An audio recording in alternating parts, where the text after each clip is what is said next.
আসসালামু আলাইকুম ওয়া রাহমাতুল্লাহি ওয়া বারাকাতুহু। শাহে মদিনা দরবার শরীফের পক্ষ থেকে সকলকে জানাই আন্তরিক মোবারকবাদ।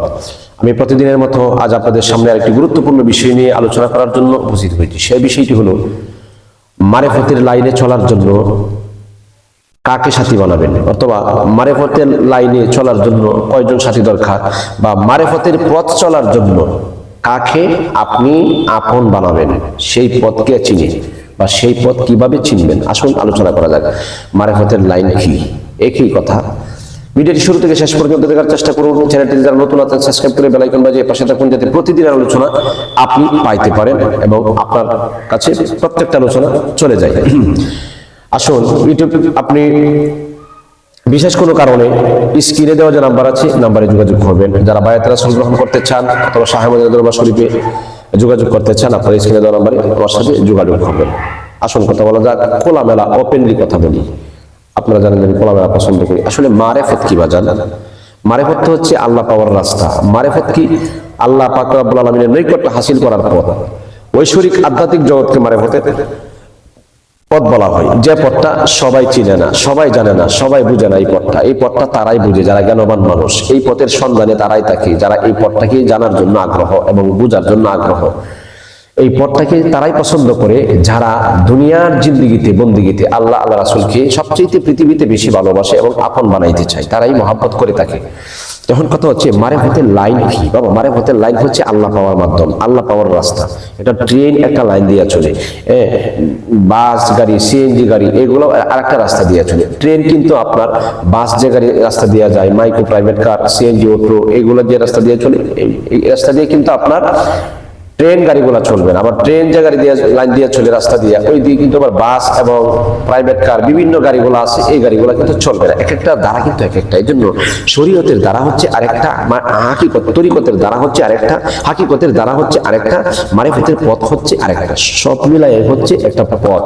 এই জন্য শরীয়তের পথে নামাজ, রোজা, তাসবিহ, তাহলিল, জিকির, আজকার আপনি অবশ্যই করবেন, ছাড়ার কোনো সুযোগ নাই, এটা আল্লাহর হুকুম। কিন্তু অজানা একটা জগৎ আছে, এলেম, মারিফতের জগৎ, মারিফতের সাধনা, মারিফতের রিয়াজত, মারিফতের মুরাকাবা, এইটা ছাড়া আল্লাহ রাসূল পাবেন না, আল্লাহ রাসূল পাবেন না। আল্লাহ রাসূলের নিকটতম প্রিয় বান্দাবান্দি হওয়া সম্ভব হবে না।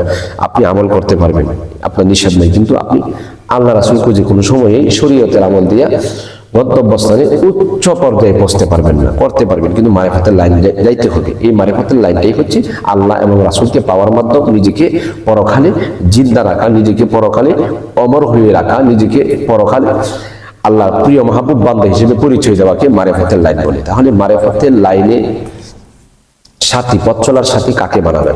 এই পথ চলার সাথীরা তাকে বানাবেন যে এই পথটা চিনি। রেল লাইন যদি হ্যাঁ না চিনে, তাহলে তো হ্যাঁ মনে হলো কি? আবার যে গাড়ি ঘোড়া যে রাস্তা দিয়ে চলে, এই রাস্তায় যদি হ্যাঁ না চিনে, তাহলে বলবে কি সে কি ধরনের। এই জন্য যিনি লাইন চিনে, লাইন জানে, তাকে আপনি সাথী বানাবেন। কাকে বানাবেন? তিনি হচ্ছেন একজন চারটা তরিকা যিনি বুঝে, শরীয়ত, তরিকত, হাকিকত, মারিফত, কাদরিয়া, চিশতিয়া, নকশবন্দি, মুজাদ্দিদিয়া, এরকম যিনি বুঝেন এবং যার মধ্যে কোরআন হাদিসের পরিপূর্ণ জ্ঞান আছে এবং রাসূলের সুন্নতের তাবেদারি আছে এবং ফরজের তাবেদারি আছে, যার কথা শুনলে হৃদয় গলে যায়, যার রাসূলের পাকের কথাগুলি শুনলে অন্তর নরম হয়ে যায়, চোখ দিয়ে পানি বাইর হয়, নিঃসন্দেহে তিনি আল্লাহর ওলি এবং তার কথাই কিন্তু আমাদের শুনতে হবে। তার কথাই মন নরম হয়ে যায়। যার চেহারা মানে তাকাইলে মন শুধু কান্দে, আহারে। আর যার মনটা কান্দে, তার মনের মধ্যে কিন্তু ইমানের জজবা এবং ইমান বৃদ্ধির লক্ষণ। কারণ সবার মন কিন্তু কানতে চায় না। কান্না কিন্তু দুই ধরনের, একটা আধ্যাত্মিক আর একটা বাহ্যিক। দুনিয়ার জগতে কান্না একটা আধ্যাত্মিক, অন্তর থেকে কান্না, দুই কান্না। যাকে দেখলে অন্তরে কান্না আসে, সেই হইল আসল মারিফতের লাইনের সাথী বা প্রেমিক। তাকে আপনি বানিয়ে নেবেন। তিনি হলেন একজন অভিজ্ঞ ডাক্তার, অভিজ্ঞ গুরু, অভিজ্ঞ মুর্শিদ, অভিজ্ঞ পীর। তার সাথে আপনি কথা বলে আপনি তাকে জীবন সঙ্গী সাথী হিসেবে গঠন করতে পারেন।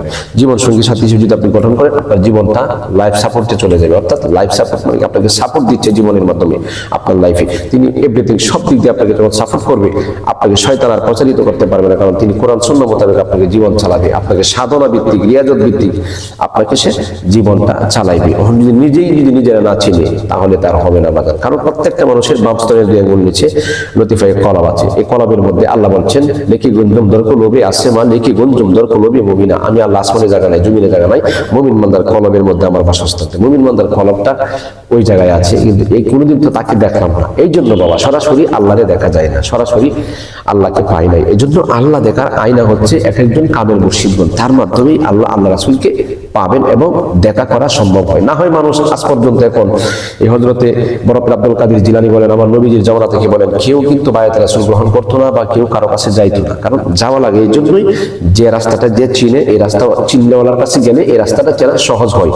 এখন যদি সে নাই চিনে তাহলে তার কাছে গেলে আর কোনো লাভ নাই। এই জন্য যিনি চিনে তার কাছে আপনারা যায় নিজেকে আত্মার সাথী হিসেবে একজন মুর্শিদকে গ্রহণ করে নেন। তবে বন্ড যাতে না হয়, প্রতারক যাতে না হয়, তবে কোরআন হাদিসের জ্ঞান যাতে ন্যূনতম থাকে। একটা পীরের গুণ থাকতে হয় 17টা, এর মধ্যে 2টা জ্ঞান মিনিমাম থাকতে হবে, গুণ থাকতে হবে। 1 নম্বর কোরআন এবং হাদিসের জ্ঞান থাকতে হবে, নচেত সে পীর নয়। আমরা কিন্তু জ্ঞানবান মানুষ, বাজারে কোনটা ভালো কোনটা মন্দ গেলে আমরা বুঝে ফেলাই কোন জিনিসটা আনবো না আনবো। তাহলে আমরা এটা একটু বুঝতে পারি না যে নকল এবং আসল আছে। শুধু কথা বললেই তো হবে না বাজান, সুন্নতের তাবেদারি আছে কিনা, তার মাধ্যমে রাসূলের আদর্শ আছে কিনা, সে একজন আলেম কিনা, এরকম দেখে আমরা অবশ্যই বায়াতে রাসূল গ্রহণ করব। না হয় এই যে আল্লাহর যে দেখি নাই, শুধু খালি আসা যাওয়া করে, কিন্তু তিনি কিন্তু আবার চিনে এবং জানে যে আল্লাহ রাব্বুল আলামিনের সিফত এবং আজমত যে গুণগুলি, তার মধ্যে কিন্তু আল্লাহ ঐশ্বরিক আধ্যাত্মিক শক্তির কারণে তার কাছে আইনের মতো জলমলায় বাসে। এই জন্যই আমরা একজন গুরুর কাছে যাই। এই জন্য বলতে চাই, একটা শান বলছি, আমার গরখানাইকে বিরাজ করে জনম বরে একদিন না তারে দেখলাম না রে, আমার গরখানায় কে বিরাজ করে জনম বরে একদিনও না তারে দেখিলাম না রে, আমার গরখানায় কে বিরাজ করে।